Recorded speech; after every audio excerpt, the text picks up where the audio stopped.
Good afternoon, everyone. We're going to give it a couple of minutes just to allow a few more people to log in, and then we will get started. So bear with us for a minute or two. Thanks.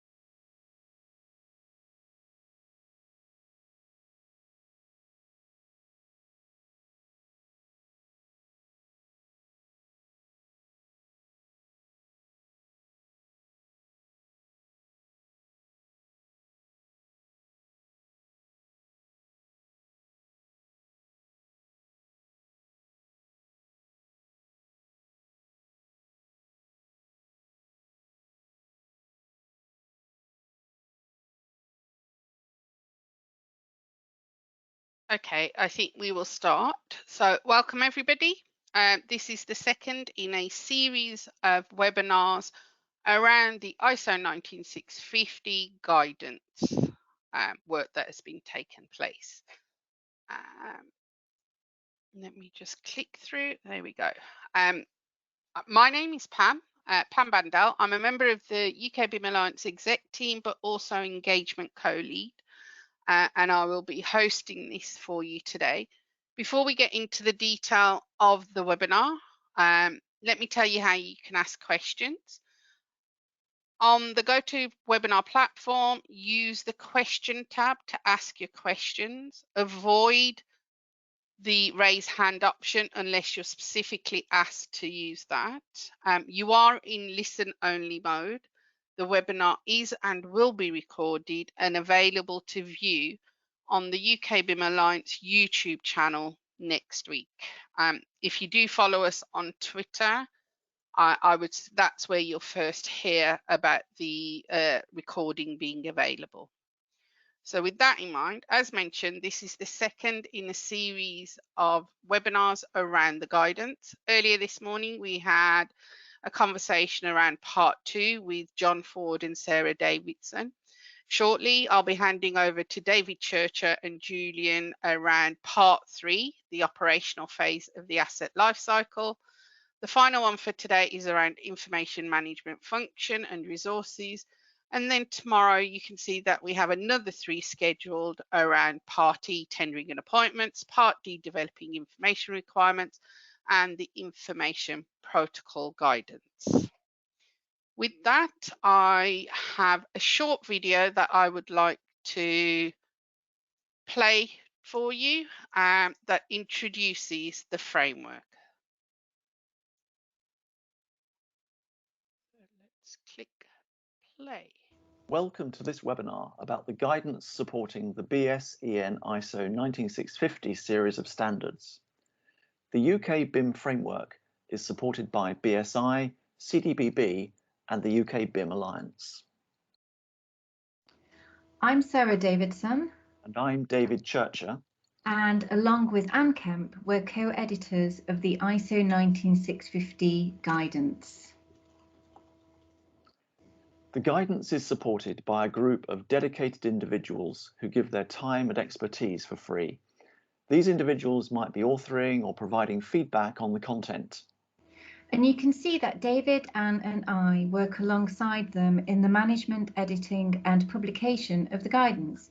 We also work closely with CDBB, who lead on the presentation of the guidance. The ISO 19650 series currently comprises Part 1, 2, 3 and 5.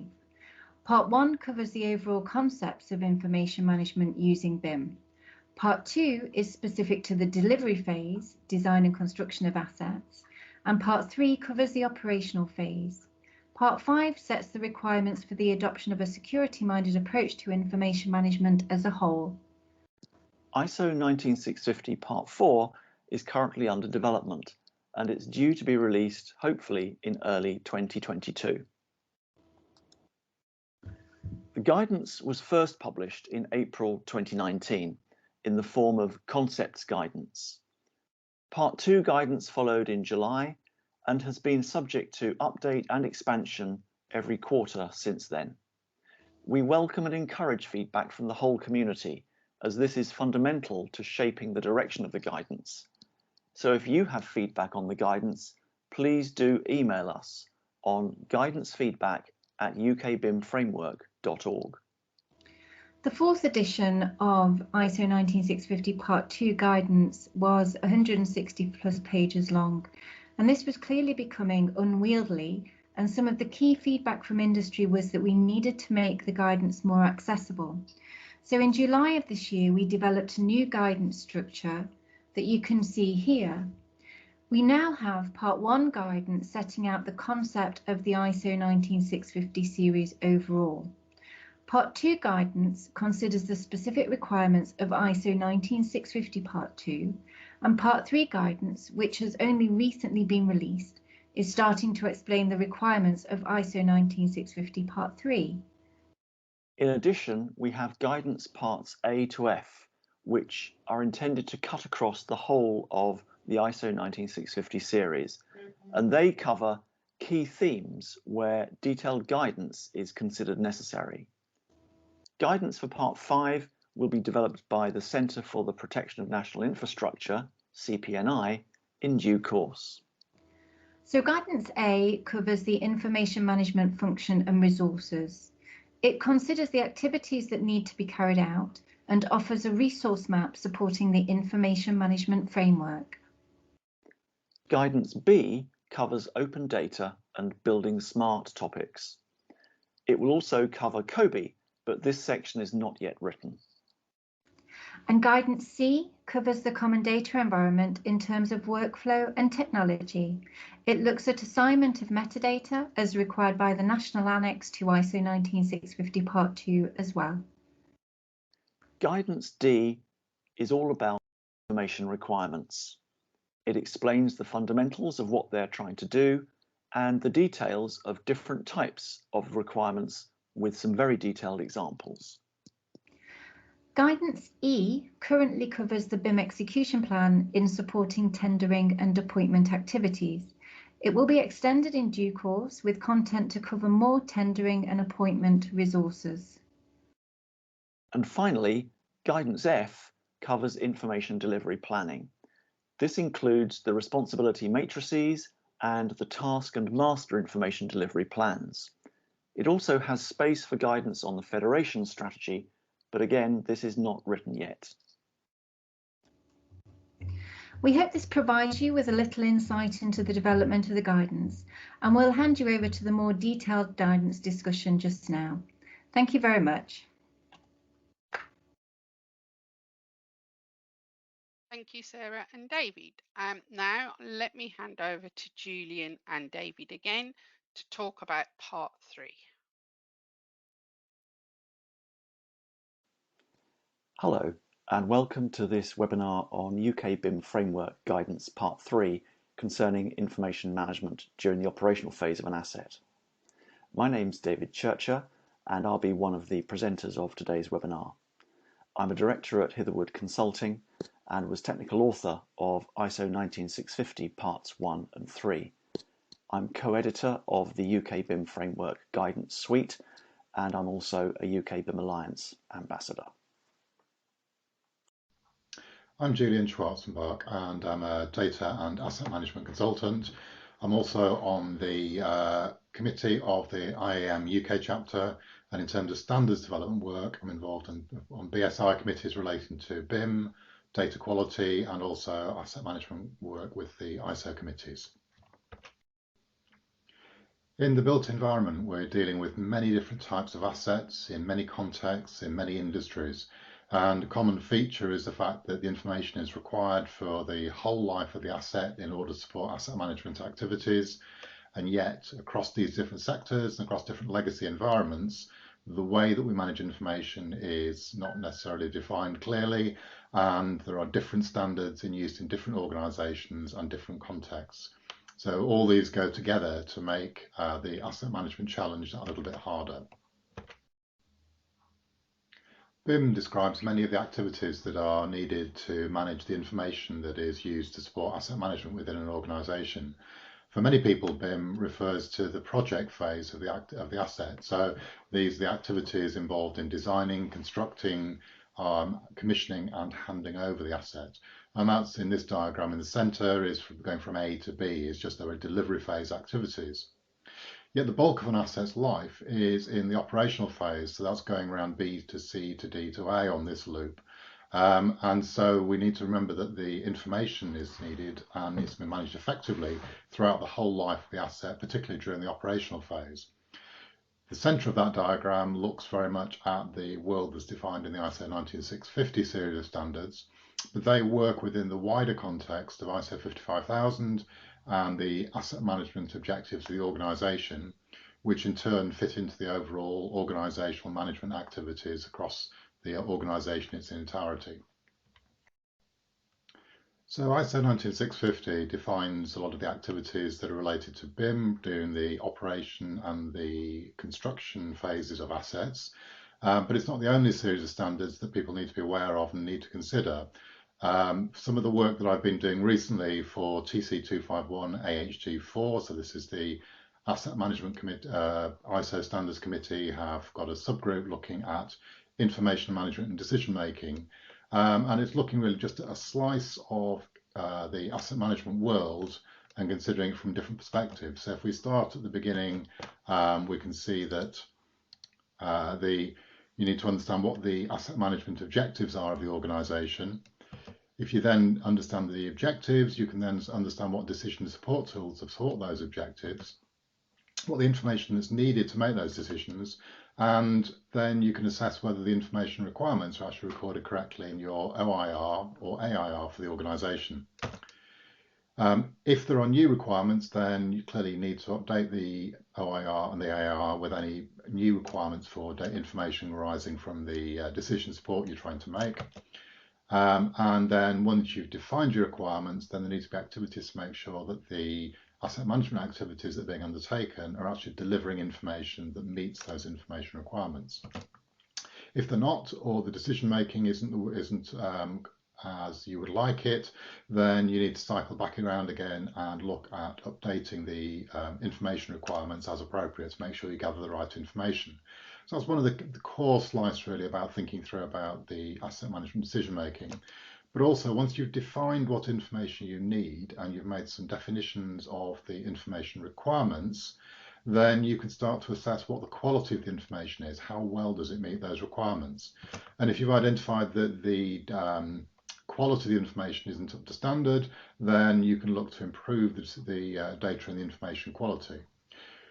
The boxes we've got here is a subset of the overall ISO 55000 sort of framework, the management system, but part of that fits very neatly in this area, which really reflects the processes defined in ISO 19650. It's fair to say that whilst ISO 55000 describes what needs to be done, it provides very little information on how information should be provided to support asset management. And that's where the ISO 19650 series of standards fits in. So there's a good synchronicity, good synergies between the two standards. But we can also add in a view here that the ISO 8000 Part 61 standard defines a process reference model for data quality management, and a number of steps in the middle of the diagram there will also fit into and are neatly defined by the processes within ISO 8000 Part 61. And then finally, we can think about the role of open data standards. So these are some of the activities that Building Smart International are undertaking, and they fit very much around better ways and more consistent ways of defining information requirements for an organisation.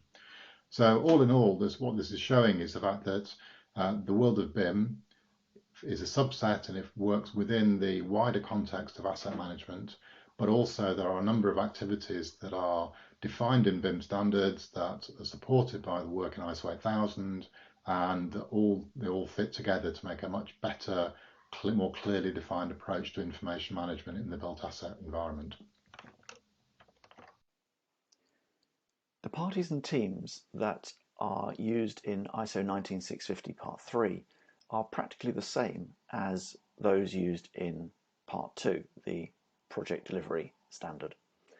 We have the appointing party, this time as the asset owner or operator, a number of lead appointed parties, each in charge of their own delivery teams, and within those delivery teams, a number of appointed parties who are carrying out the technical work and generating and producing the information that is being asked for. These are the A's, B's and C's in the diagram on the left.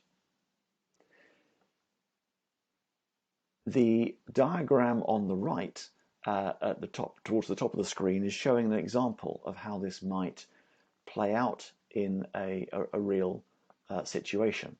So in this case, the appointing party is identified as the building owner of the particular asset that we are concerned with, and they make an appointment of a lead appointed party to carry out some work for them and to produce some information for them.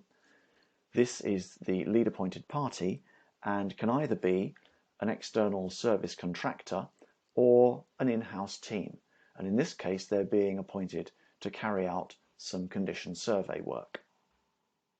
As part of that condition survey, then the lead appointed party is assembling a delivery team formed of two appointed parties.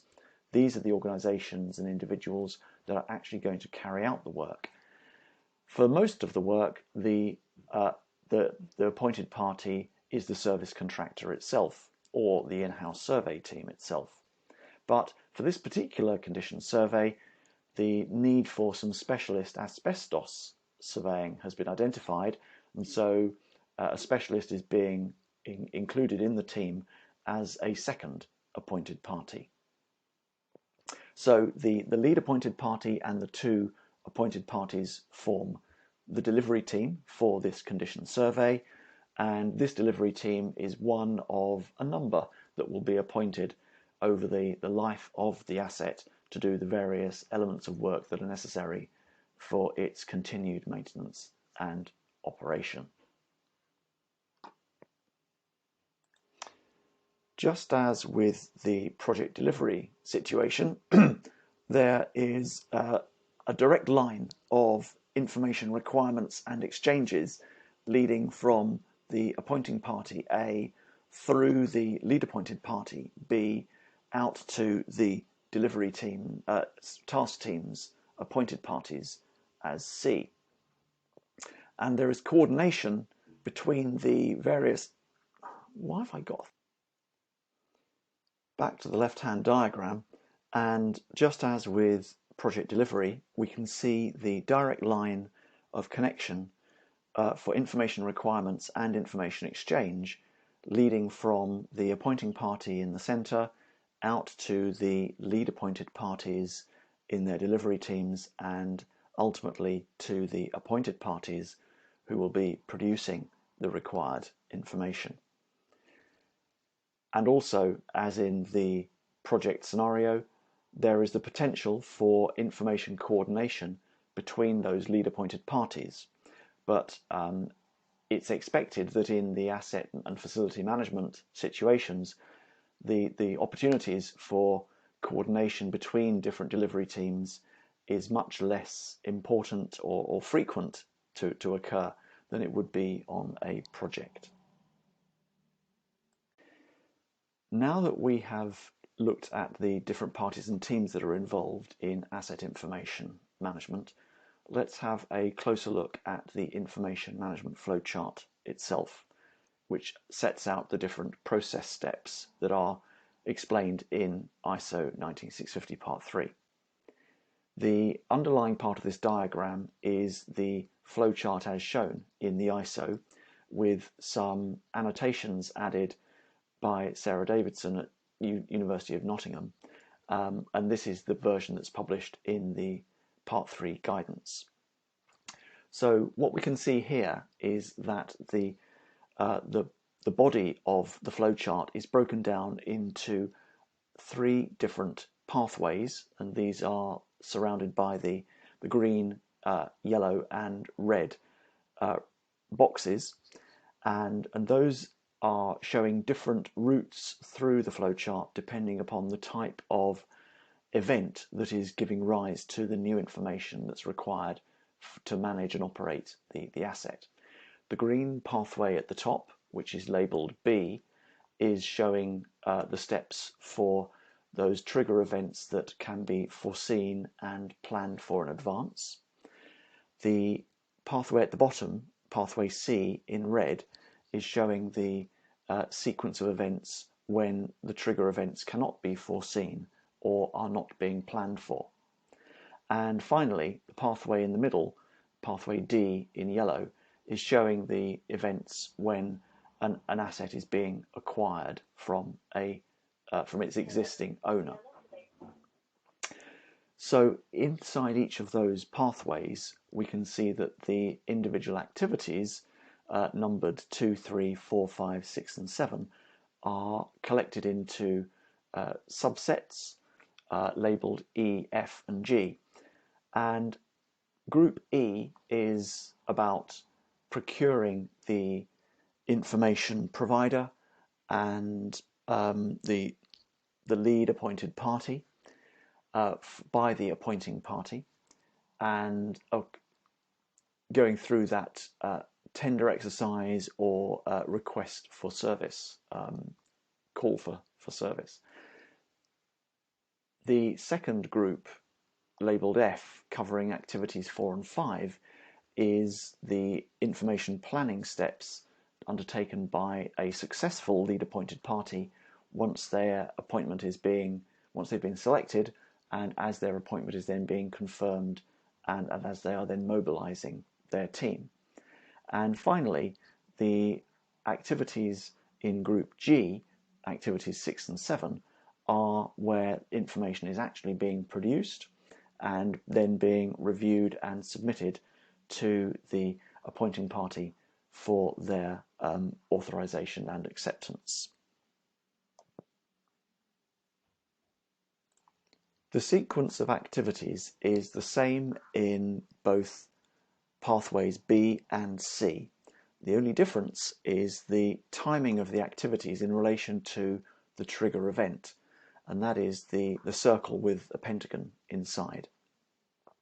In the planned trigger events in path B, then the trigger event itself happens once the lead appointed party has been selected and the delivery team has been mobilised, immediately before the need for information to be produced, so between steps 5 and 6.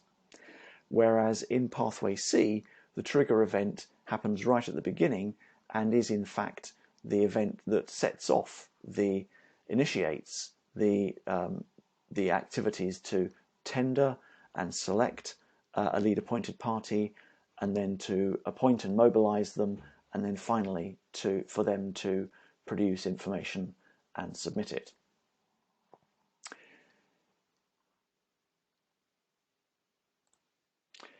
Steps 1 and 8, which happen at either end of those pathways, are the activities where, for step 1, the appointing party, the asset owner or operator, is getting themselves prepared to run the information management process for their asset, working out what their information requirements are, and setting up their asset information management resources, the information standard, the process, the methods and procedures, the protocol, and so forth.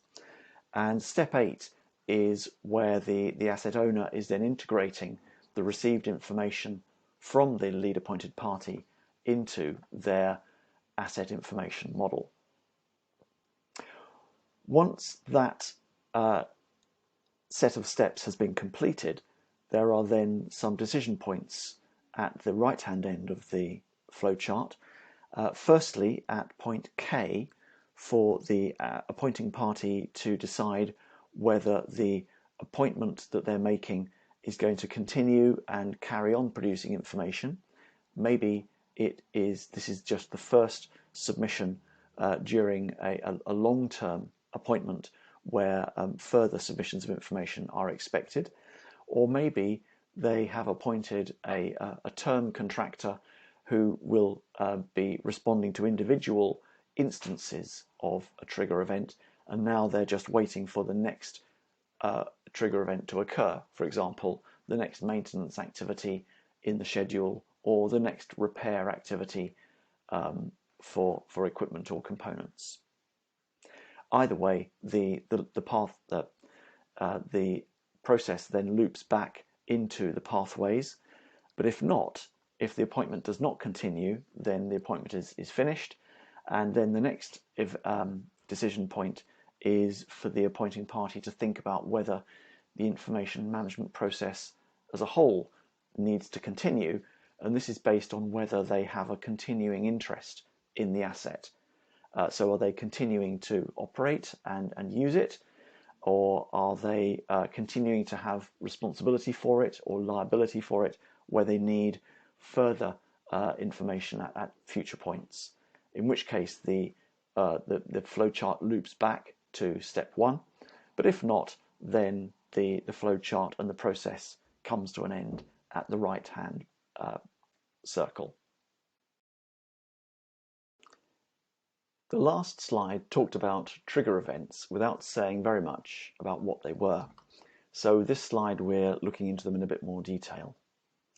Trigger events is the term that we've used in the ISO to describe in general terms the events that happen during the life of an asset and that result in updated or new information being available or required to maintain and operate that asset through its life.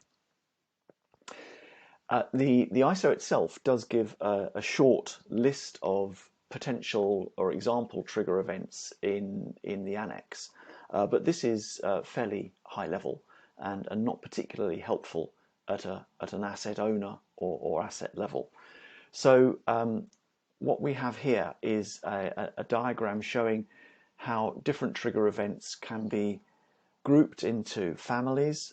We have acquire, maintain, renew, and end of life, and that under each of those headings we can think of a number of different example trigger events, each of which could be happening to particular assets, but of course there's no guarantee that all of them will happen in relation to any one particular in any one asset. We're grateful to Shahida Rajabdeen and Andy Green from Faithful and Gould for putting this diagram together.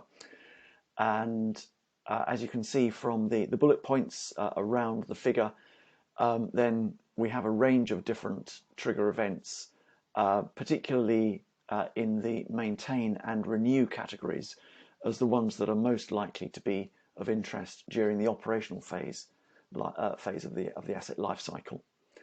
Under maintain, we have, for example, different types of inspections that could be asked for, different types of survey work that could be done to check the condition of an asset or to undertake some statutory information gathering. There are the day-to-day operations around the asset, and then of course the maintenance of the systems and components are either planned or reactive maintenance tasks that can be scheduled or responded to when they occur. In the renewal aspect of trigger events, we have the major replacements and repairs of equipment and components, upgrades and improvements to systems, maybe in response to policy changes by the asset owner or legislative changes from the external environment.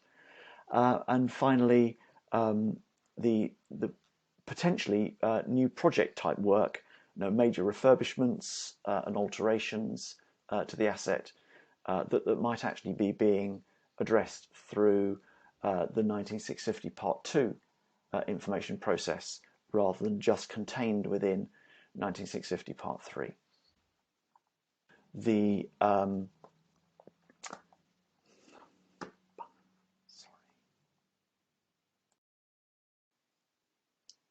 trigger events that we looked at on the last slide are then used to define a sequence of planned activities during the operational phase of the life cycle.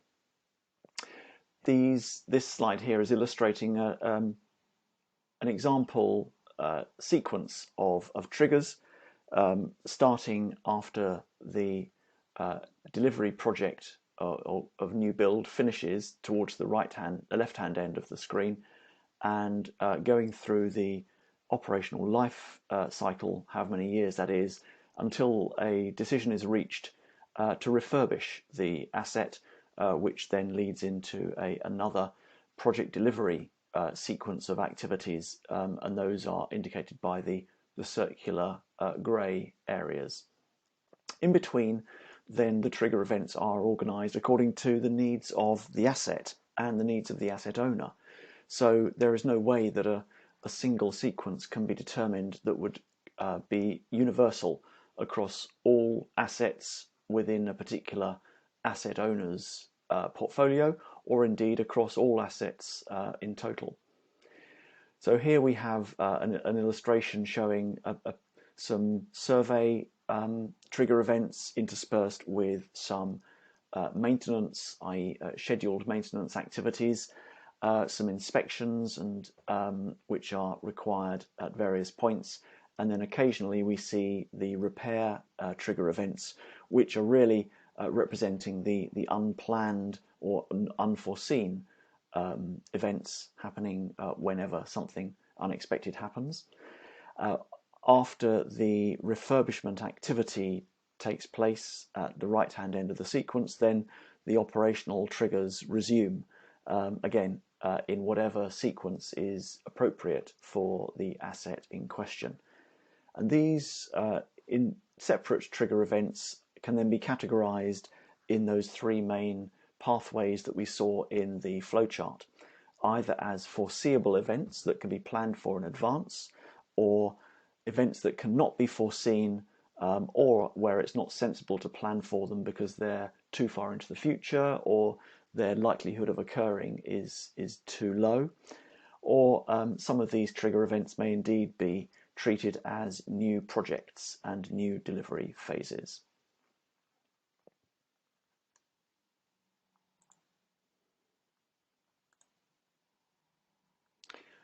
With a complicated asset or an extensive asset portfolio, then it's likely that multiple trigger events could be occurring at the same time, and that is allowed for in the ISO 19650 Part 3 framework.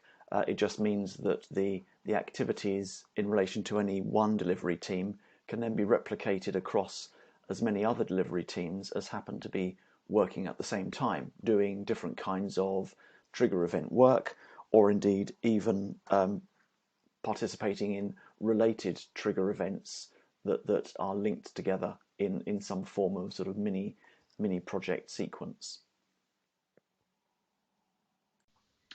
When implementing ISO 19650 Part 3 for the operational phase of assets, then there are three generic use cases that describe the situation an organisation might find itself in. And this diagram illustrates those different use cases. For the brevity, the key here is for grey are assets that are not digitised or may only have paper records or traditional records. The blue is areas that are digitised, and the bold outlines show areas where projects are taking place. So if you think about use case one, this may well be where you've got a single site, a single asset, single facility that's all been constructed as a single project. And then if it's following BIM principles, then there's a whole load of digitised information that we handed over along with the asset that allows you then to adopt ISO 19650 Part 3 from point of handover. When we think about use case 2 and 3, these reflect the situation where you may be an asset owning organisation with a large portfolio of sites that are all at different ages, different stages. There are projects on some of them, but not all of them. And so for both of these situations, there are two generic approaches that can be taken. Use case 2 can take the approach where whenever there is a project above a certain proportion of the site, then that is the opportunity you've got to then digitize the rest of the site. So what you end up with then is gradually over time, assets and sites are being digitized as and when projects are being undertaken on those sites. Note when I said about projects above a certain size, so that means that if there is let's say, a small project to replace the window frames in a small building, that isn't a sole trigger. That means you have to digitize the whole of a large site. So there needs to be some common sense applied there. Finally, the other approach can be, as in use case 3, where you take a particular process type, and it may well be the one that's represented by the pentagram here, and you've identified that you're going to digitize that type of asset. Once that's done, you then know that across the whole of your asset portfolio, all the assets that are the pentagon type assets, they are the ones that you know you can use BIM principles, and they've been digitized, and therefore it makes it much easier for everybody to understand how those assets are being delivered and managed. The last stage in the information management process is for the appointing party or the asset owner to integrate the information that they're receiving from the asset and facility delivery teams into their existing information systems. And what we see on the slide here is one example of how this has been tackled by some government clients. It's not the only approach that can be used, but it's the one that they've arrived at that seems to work best for them. And so really it's up to each individual asset owner to identify the steps it needs to go through to integrate that information into its existing systems so that they can be used to analyse and to report on the asset information, and then to drive future decisions and reporting activities around the asset. In this particular example, the information exchange is being received from the lead appointed parties and is then being stored as a record set of documents by the appointing party. So they have a persistent record of what has been delivered. The information that's contained in that exchange is then put through a verification process so that they can check that the information they've received is the information they were expecting. And then once that has been successfully passed, then the information is put into a structured repository from where the information can then be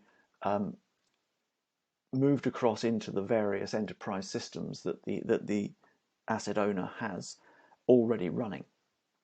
Now, the scale and quantity of information that is being accepted and received in these exchanges means that doing all of this activity manually is not recommended, certainly not for this particular type of client. So they are looking to automate these verification and system integration processes, in effect by writing some software that would move the structured information into their end user enterprise systems and put the right elements of data and information into the right aspects or fields in those database and other systems.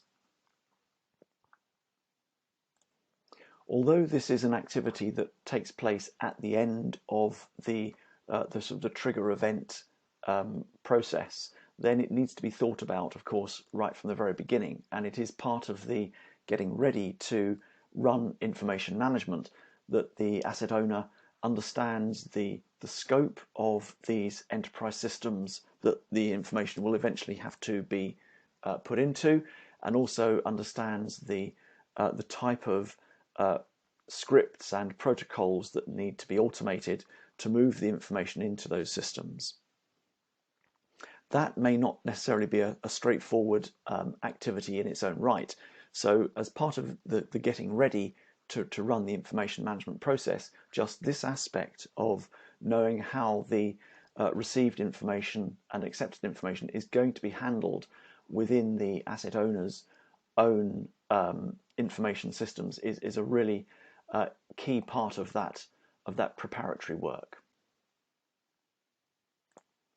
As I said, this slide is actually a diagram included in the 19650 Part 3 guidance as an example of this approach, and we hope that in future editions of the guidance it will be possible to illustrate and explain alternative approaches that are being adopted by various asset owners and operators from various parts of industry and government.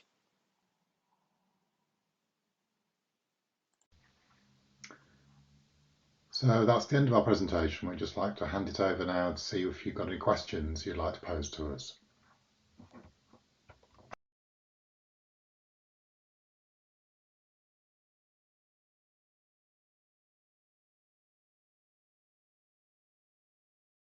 Thank you, David. Thank you, Julian. Wow, what a detailed and very thorough presentation. Yes, can I invite you both to share your cameras if possible so people can see you? That would be great. To everybody attending, this is your final call for questions. If you do have any, please ask them through the system. I've had a couple of more generic questions, which I could probably answer, but I think I'm going to let you guys answer these. Somebody has asked if they can get involved in the guidance work, and if they can, is there a criteria that they need to meet, and how can they get involved? Who do they contact? That's probably something that I can answer. Thank you, Pam, for that, and thank you for whoever is volunteering to come forward.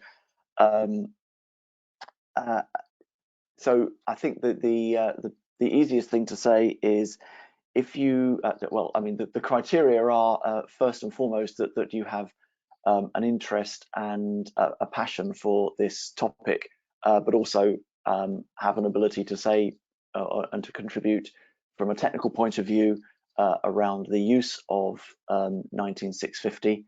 So perhaps best thing is to send an email to the UK BIM Alliance, to Pam, and to give your details there, and then Pam can forward that on to the guidance team.